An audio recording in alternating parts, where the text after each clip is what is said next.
అయ్యో కృణాల్, కెప్టెన్ కి ఇంజురీ అయిందట కదా, మరి ఓపెనింగ్ ఎట్లా?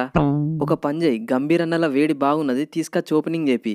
పంజాబ్ తోని మ్యాచ్ లో మా కెప్టెన్ 8 రన్లే కొట్టిండు, కానీ మేము 257 దాకా పోయినాం. ఆయన ఉన్నా లేకున్నా మాకు పెద్ద ఫరక్ పడదు, ఈ మ్యాచ్ గెలిచేది మేమే. ఆ తర్వాత మ్యాచ్ రాహుల్ కి ఇంజురీ అయింది కాబట్టి మీరు 127 కూడా కొట్టకుండా ఆల్అౌట్ అయిపోయారు. కృణాల్ పాండ్యా నన్ను ఓపెనింగ్ పంపి, వీళ్ళకి నా పవర్ హిట్టింగ్ అంటే ఏందో చూపిస్తా. డివాన్ కాన్వే కంటే ఎక్కువ రన్స్ కొడితే ఈ మ్యాచ్ లో నన్ను ఓపెనింగ్ పంపిస్తే. Puri bro, CSK batting lineup లో ఇంకిద్దరు మిగిలి ఉండగానే వాళ్ళు 200 ఈజీగా కొడతారు. ఈ మ్యాచ్ లో మనం గెలవాలంటే నువ్వు మిడిల్ ఆర్డర్ లో దంచి కొట్టాల్సిందే. టెన్షన్ ఎందుకు దండగా, నికోలస్ పూరాన్ ఉండగా.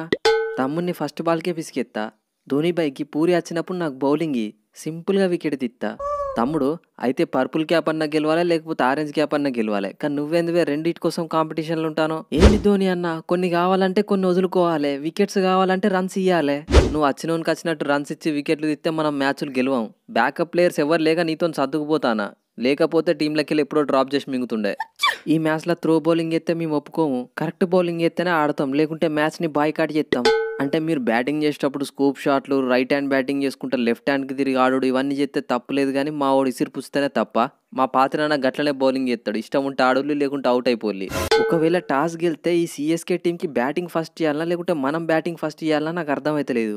దానిలో అర్థం కాకపోవడే ఉన్నది. ఇప్పటివరకు మనం చేసింగ్ లో 2 సార్లు బిస్కెట్ అయినాం. బ్యాటింగ్ ఫస్ట్ చేసేటప్పుడు ఈ టోర్నమెంట్ లోనే హైయెస్ట్ స్కోర్ పెట్టినాం. బ్యాటింగ్ పిచ్ రెడీ చేయించి బ్యాటింగ్ ఫస్ట్ తీసుకో, నేను స్టోయినిస్ అన్న మళ్ళా దంచి కొడతాం. ఎక్స్పీరియన్స్డ్ ప్లేయర్ గా మీ టీం మంచి కోసం చెప్తానా, డీకాక్ తో ఓపెనింగ్ చేపిరి, నవీన్ ఉల్లాక్ ని డ్రాప్ చేసి ఒక ఇండియన్ బౌలర్ ని తీసుకొచ్చుకోవాలి. ఏంది రాహనే అన్న, వాళ్ళకి లేని ఐడియాలు చెప్తాను. తమ్ముడు, డీకాక్ ని తీసుకొస్తే వాళ్ళ బౌలింగ్ వీక్ అవుతుంది, మనకు కావాల్సింది కూడా గదే.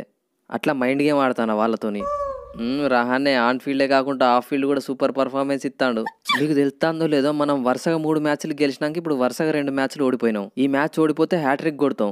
ఎవరన్నా మంచిగా పర్ఫార్మెన్స్ చేయలేదనుకో గ్రౌండ్ లేవనా, ఎందుకంటే ఆ కెమెరామెన్ గాడు ఊకే నా మీదనే పెడతాడు ఫోకస్. డ్రెస్సింగ్ రూమ్ లోకి వచ్చినాక చెప్తా, రాయడన్నా నువ్వు నాకు ఒక హెల్ప్ చేయాలి. చెప్పు తమ్ముడు, నేనేం చేయాలి? నీ బదులు బౌలింగ్ ఇట్లా వేయాలన్నా? లేదన్నా, ఈ మ్యాచ్లో నీకు బ్యాటింగ్ వస్తే జర ఫాస్ట్గా ఆడి ఎక్కువ రన్స్ కొట్టు. సరే తమ్ముడు, నువ్వు భయపడకు, నేను కొడుతుంది.